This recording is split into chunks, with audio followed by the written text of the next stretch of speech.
Welcome to For Talks. With me is Thomas Greminger. He is the head of the Geneva Centre for Security Policy. He is one of Switzerland's star diplomats. He is a scholar, a soldier, and a man of the world. Welcome, Thomas. Welcome. Thank you very much, Atul. Great to be with you again. Brilliant. So, this is a brave new world we are living in. We are recording this on Monday, 17th of March. And in 2025, how do you see this brave new world in which we find ourselves in? It's clearly a world that is spellbound by the new US administration, its announcements, its early actions,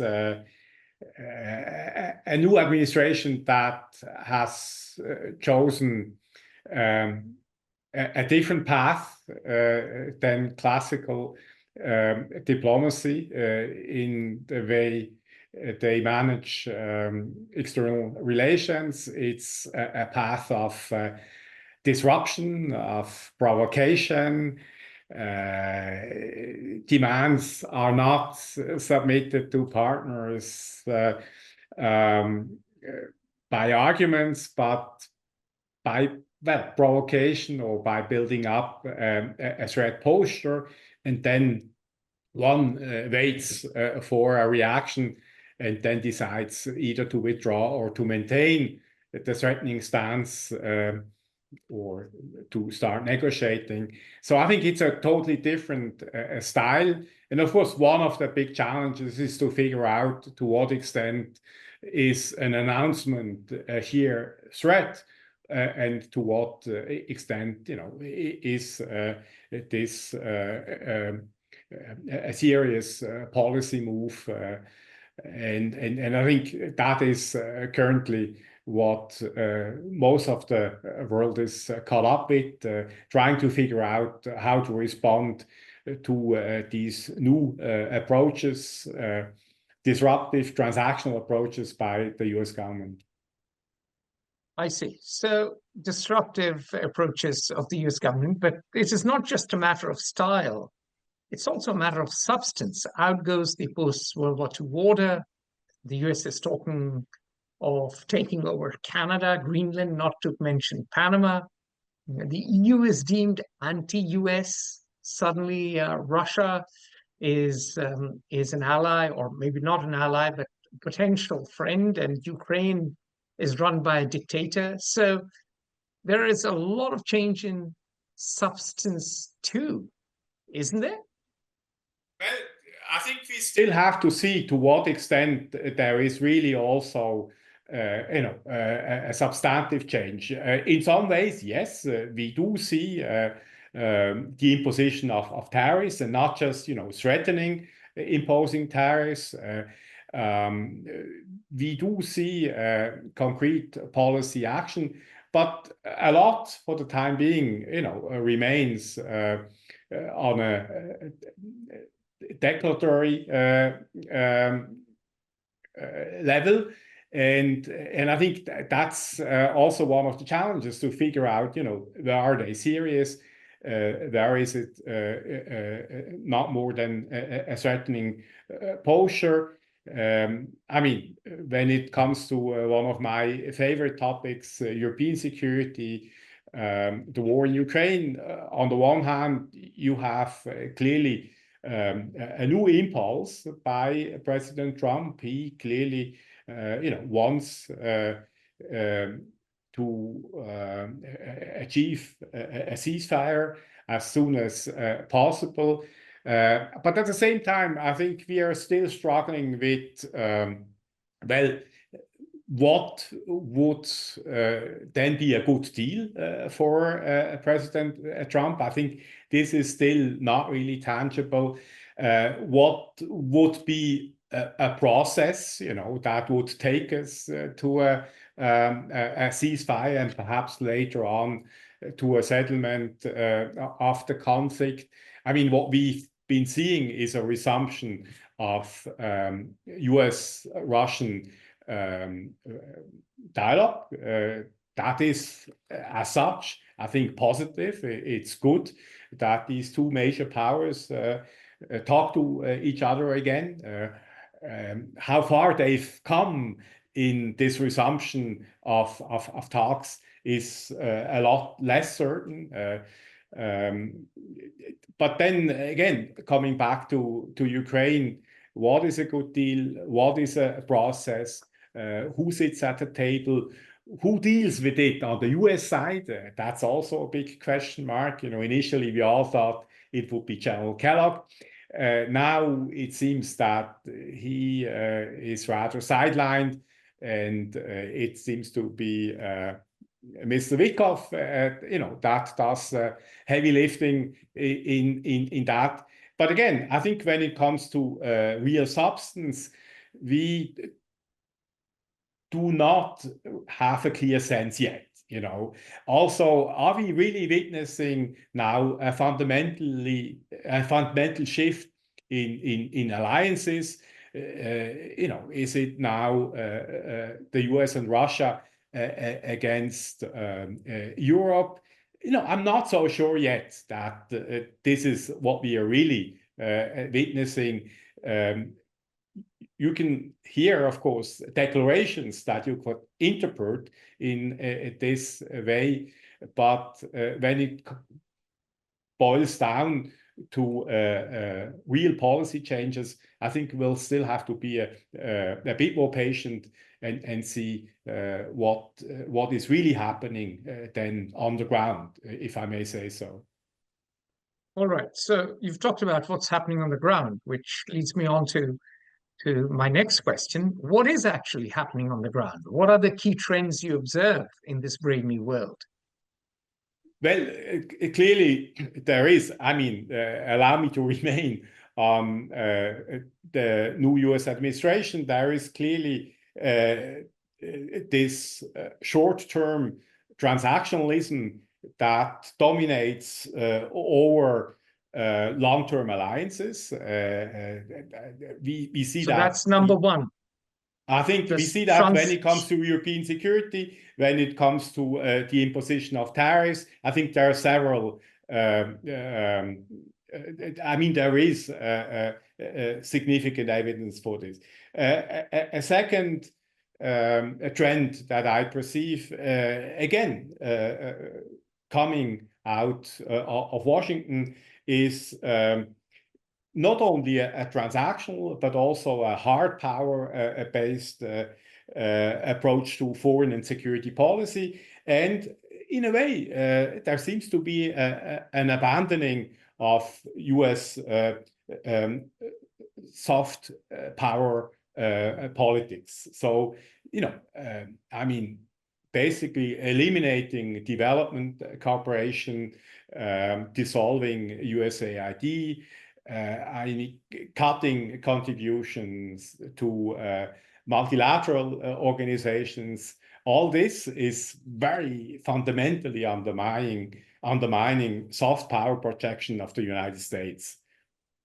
And perhaps, you know, a third point, but this again takes me back to the US-Russia relation.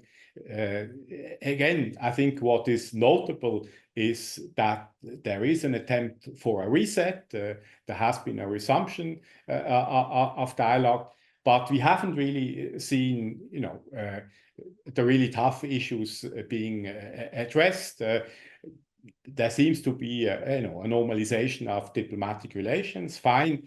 But I haven't seen, for instance, any strategic stability issues being addressed, even though, you know, this would be quite urgent, given, you know, New START running out next year.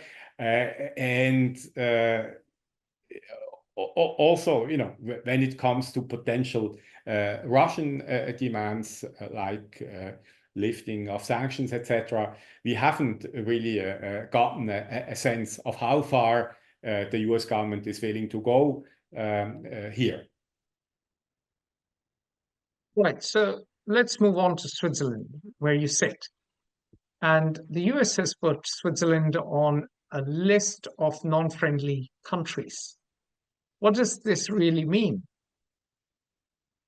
Well, first, we need to be precise.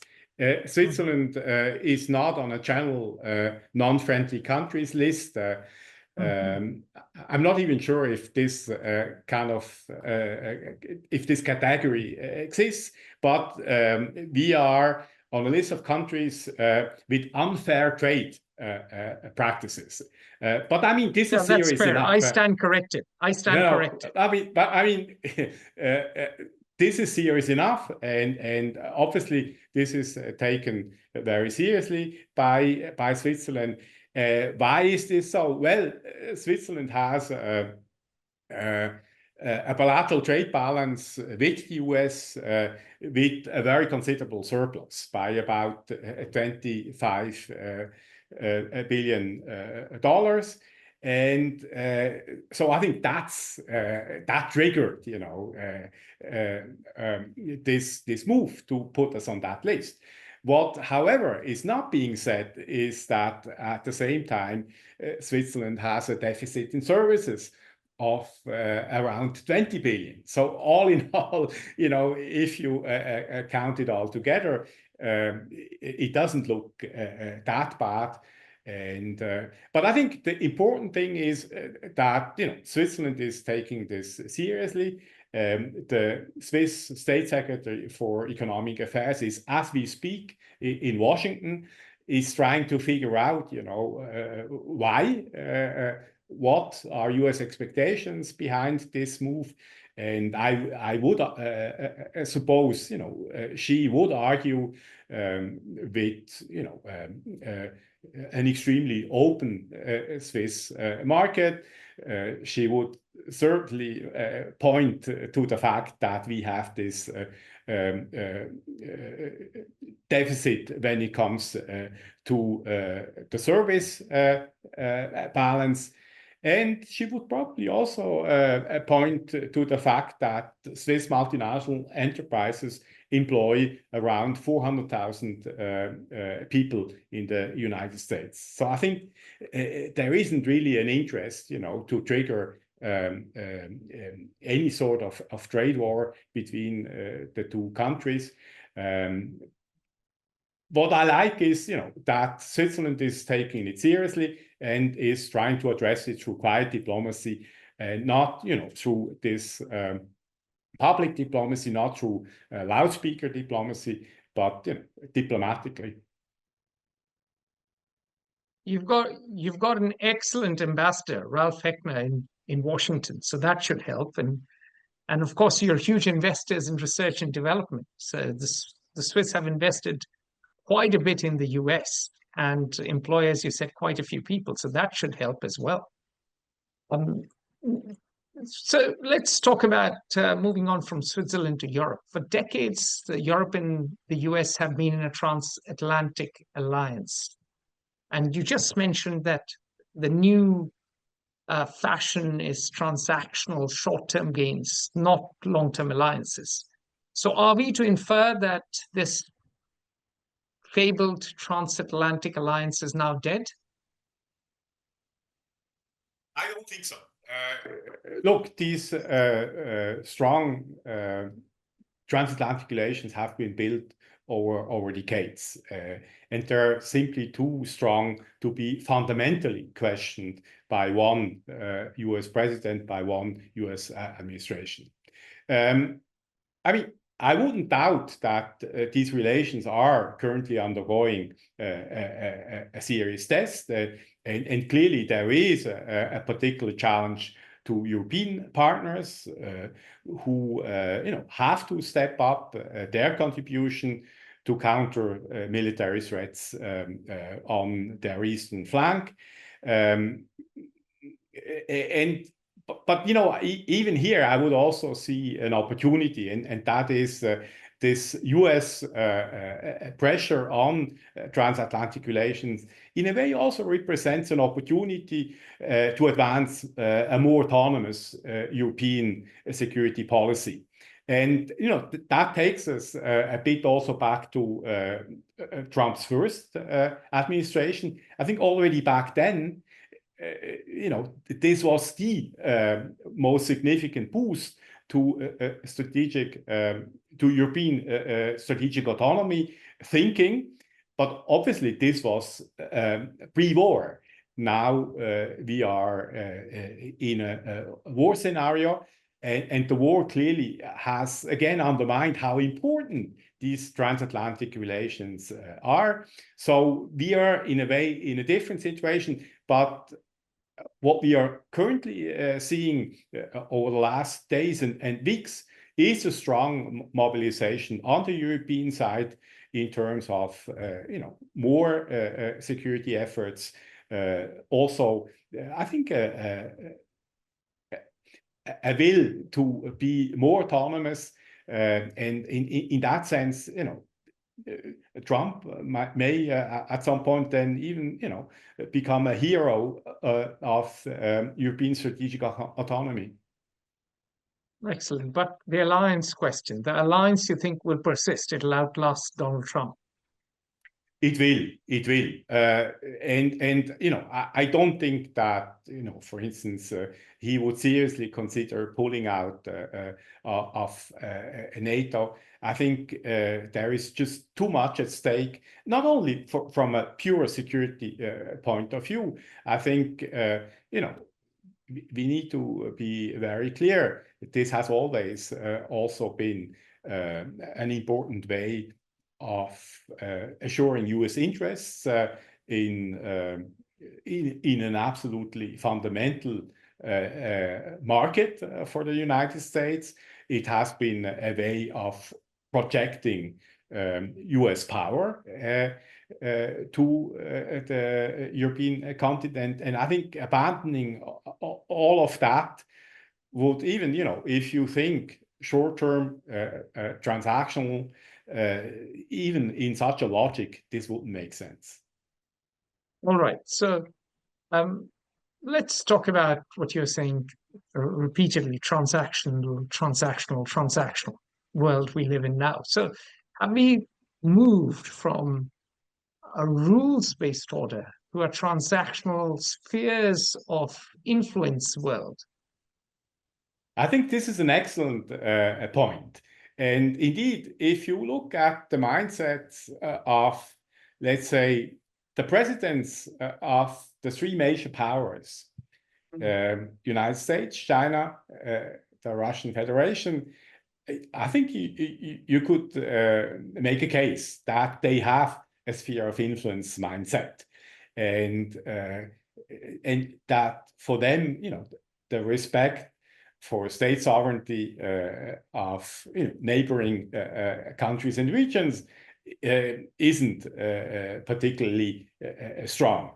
And I think this, these principles that heads of states have been subscribed to over the last 50 years, and that is, that every state has the freedom to choose its own security arrangements, to be sovereign in its foreign policy choices. I think these are principles, values that are not held very highly by all three of them. I mean, what is, of course, particularly surprising is, that you would now also put the United States in that camp. But clearly, when you hear references to taking over Greenland, Canada, the Panama Channel, then I think this is a clear indication for a sphere of influence mindset.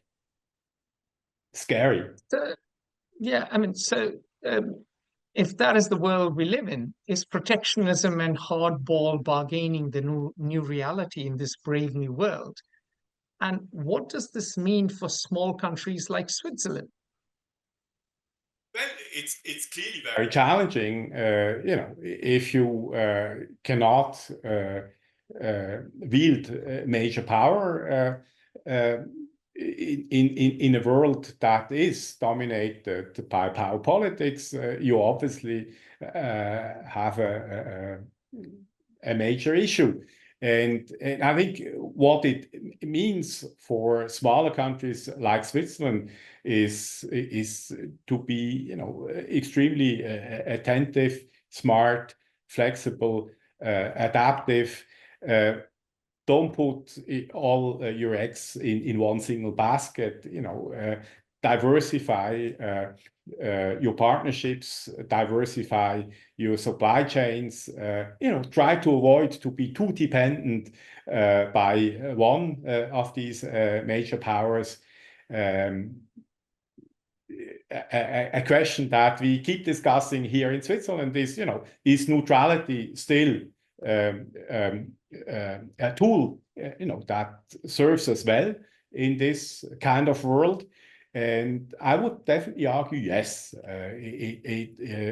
I think a smart neutrality policy, a very active policy, that shows that neutral Switzerland can be useful to the international community is still a very appropriate way of dealing with these challenges. I see. So some argue that this neutrality has weakened over time. After all, I mean, look at the Swiss moving towards the US in the Russia-Ukraine war, and of course, one could argue that neutrality might also be under pressure because of the financial pressure the US is exerting. I mean, take the example of UBS. UBS got a lot of Swiss government support, but is threatening to move headquarters elsewhere. That might have been less likely if perhaps Switzerland was part of the EU. I mean, you're absolutely right. Being neutral these days is not, an easy way of conducting your foreign and security policy. But then again, what are the alternatives? The alternatives are you join a camp, and that you do what is called bandwagoning by political scientists.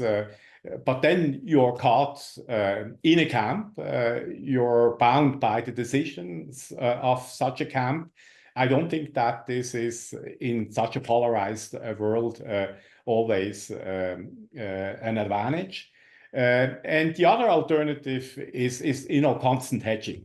And I think that's what you see with more major actors also in the global south. That's, I think, what Indians, for instance, call multi-alignment, right? But I think for a smaller country like Switzerland that has less power than, let's say, India, Brazil, South Africa, I think neutrality brings along more predictability, but it's not a rigid concept. And and this takes me back to your initial question. Things have radically changed when it comes to Swiss neutrality policy once we came out of the Cold War. During the Cold War, Switzerland had a very rigid interpretation of neutrality.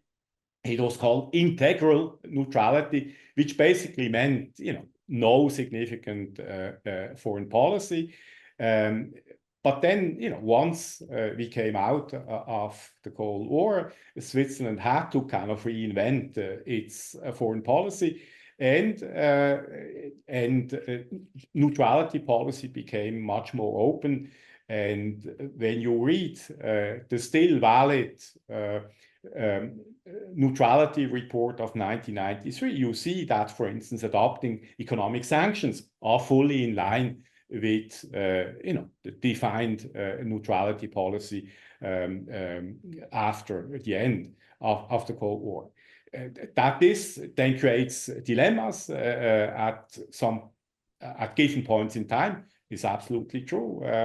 We had 2014 a big discussion in Switzerland, should Switzerland adopt fully the then imposed EU sanctions? In 2014, we decided no. We just make sure that Switzerland is not being used to circumvent sanctions, but we did not fully adopt them. And one of the key arguments was back then Switzerland was in a mediating role as chair of the Organization for Security and Cooperation in Europe.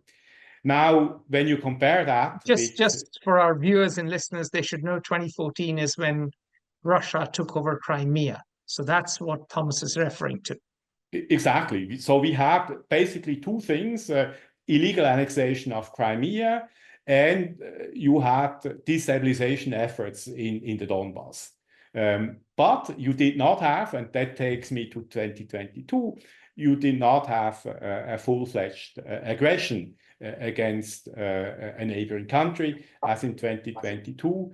And, given the severity of that breach of international law, given the fact that Switzerland had no particular role in 2022, given also, of course, the huge solidarity of the Swiss population with the aggressed state, with Ukraine, I think the Swiss government had no choice then to adopt these sanctions fully. Of course, this was criticized then by Russia, but I still think this was this politically this made sense and is compatible with a modern interpretation of neutrality policy. Excellent. Speaking of neutrality, one would be remiss if one did not point out that Europe is rearming again. And Germany has exempted defense spending from its constitutional debt brake. Poland has talked about acquiring nuclear weapons. So is NATO on the way out, and a new European defense alliance is about to take its place? Will it mean that some countries will take a more aggressive stance against Russia and others might just choose to be neutral? Well, I think the jury is still out, of what form this will take. Will Europe focus on strengthening a European pillar of NATO? I think that is clearly an option. Or would it go for investing mainly in strengthening the security side of the European Union? Or thirdly, would it be a construct that is different to NATO and EU, which will have the advantage of also integrating non-EU and non-NATO members? The European political community, has been mentioned, but obviously the downside is there are no established security structures, mechanisms, etc. So I think it's still open how this part of the European security architecture will look like. I think what is clear, you will see a much more significant European effort in that, less reliance on US support. This obviously also implies that Europe will have to compensate for currently still existing important capability gaps. I think they will have to be made up. It also implies that Europe will have to cooperate in security matters to a much different way. Let's be honest, I think right now security in Europe is still very much nationally driven.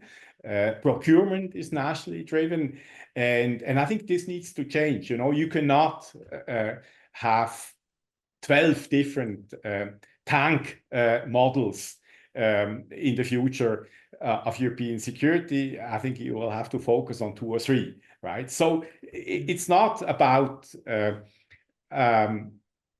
moving military expenditures up to 5%. And I think that's simply not necessary. What is necessary is change the cooperation mindset when it comes to defense and security in Europe. And I think there is still quite a bit to be done. But clearly, what I've been seeing over recent weeks and months, shows me that I think Europeans have understood, and they got the message, and they are now working on it.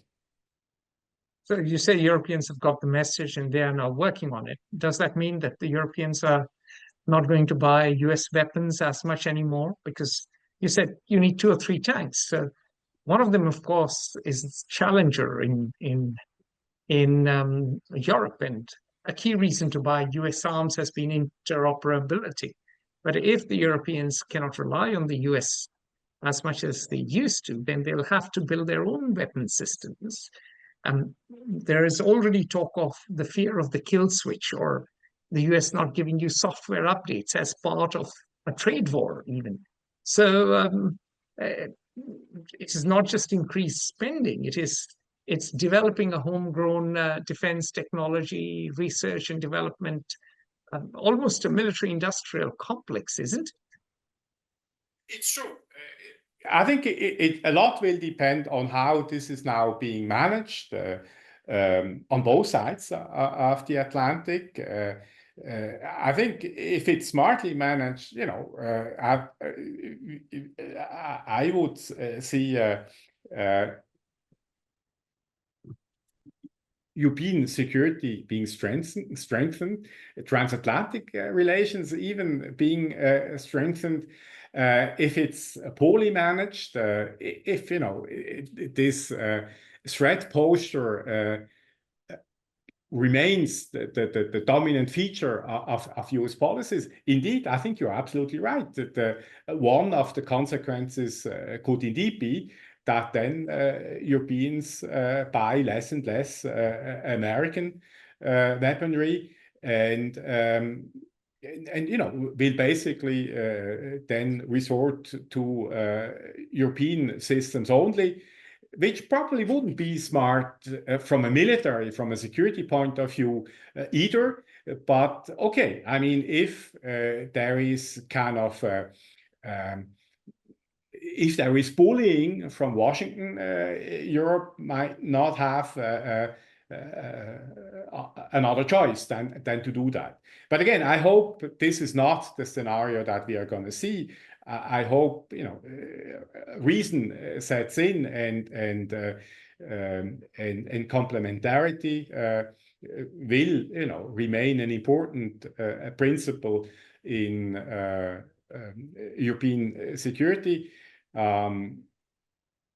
Bearing in mind that Europe will have to, step up its own investment, its own effort. Almost most European countries have very generous social welfare systems, generous especially when compared to the US. With rising defense spending, can Europe manage both guns and butter? And what is the future then of the European economy? Yeah, again, I think that's an excellent question. This guns and butter dilemma, I think, is a real dilemma.